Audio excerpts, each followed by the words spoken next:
araw sa inyo guys, panibagong araw naman at panibagong content na ating gagawin ngayon. Ilang araw tayo hindi naman naka-upload. Siyempre, naghanap po ako naman ng ating eco-content.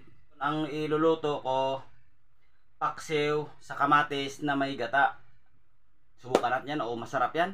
So mayroon tayong alimango. At yung ating pambansang isda, bangos.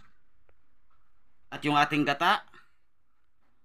At yung ating maraming kamatis, sibuyas, bawang, at saka yung ating pangpalasa. At yung asin, nandun pa. So ano natin guys? Sabayin nyo ako pagluluto. Let's go!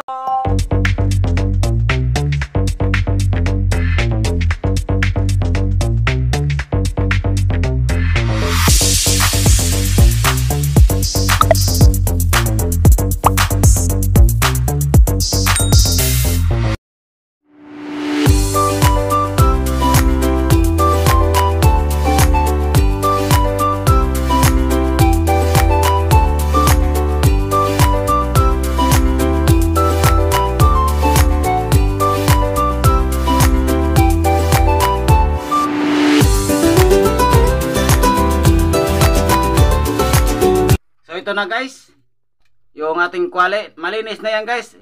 Akala nyo lang yan madumi, pero sa totoo guys, yung ating kwali nito, ano yan, nasa 15 years na siya.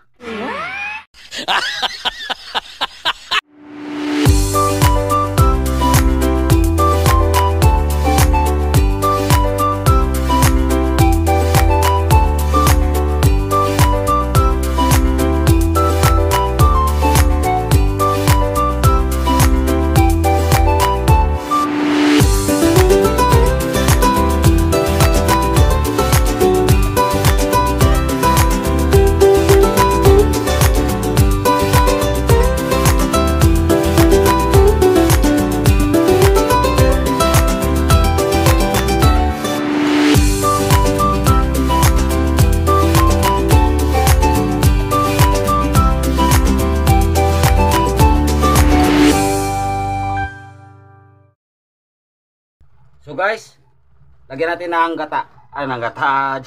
Ito yung yung sili para pang lat, para lalong kunting mayanghang lang. Halika natin niluluto. Yan guys. Tuyo na siya. Lalagay natin yung ating puro gata.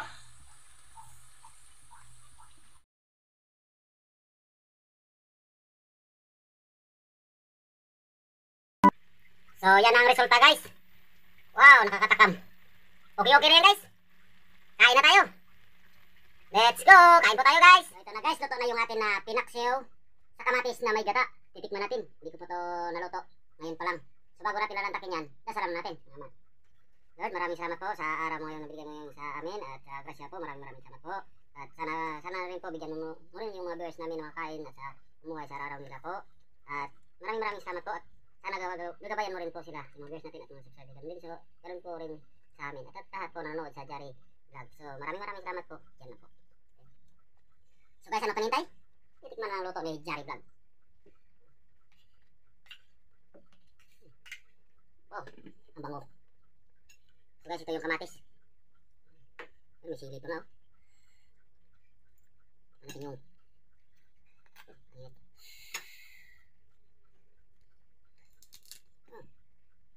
natin yung kahit ilang araw guys, di tayo na vlog, susulitin natin ngayon. Grabe. Ang taba.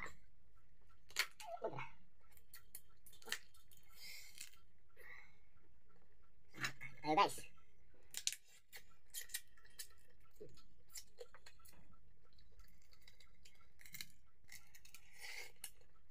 Wow.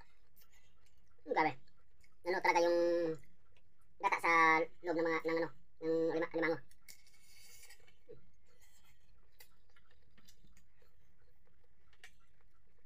Wow.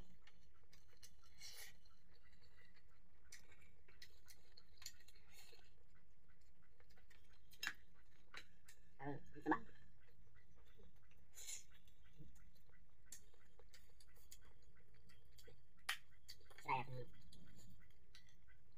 Yung mga high blood dyan, baka ano nyo to. Tulad ko, high blood din, pero Yan, guys.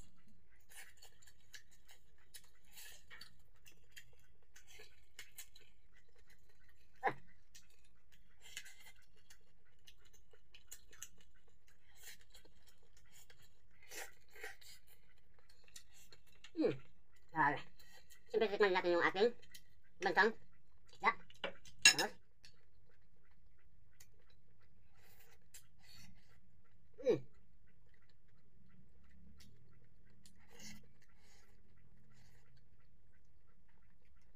Mas maganda guys na ganito kalaki yung ating bangos. Kasi yung tinik, hindi masyadong matinik. At malambot yung tinik. Wow!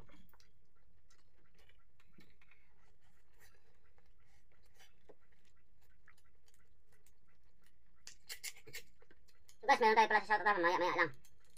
At hindi natin kasama si Mrs. sa pagmumukbang. Kasi nga bawal to. Meron siyang allergy.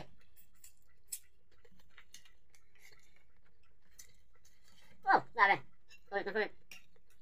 Gaya nyo guys, yung ganitong luto. Tsak, mapawaw kayo. Totoo yan guys. Comment lang. Depende yan sa inyo guys. Lalagyan yung suka o kunting suka. Ay sa akin, simple-simple lang. Ilagyan ko lang ng maraming kamates. Dahil maasim na yung ating kamates. Sibuyas, bawang. At tutuyuin mo doon. At saka, lagyan mo ng purong-puro gata.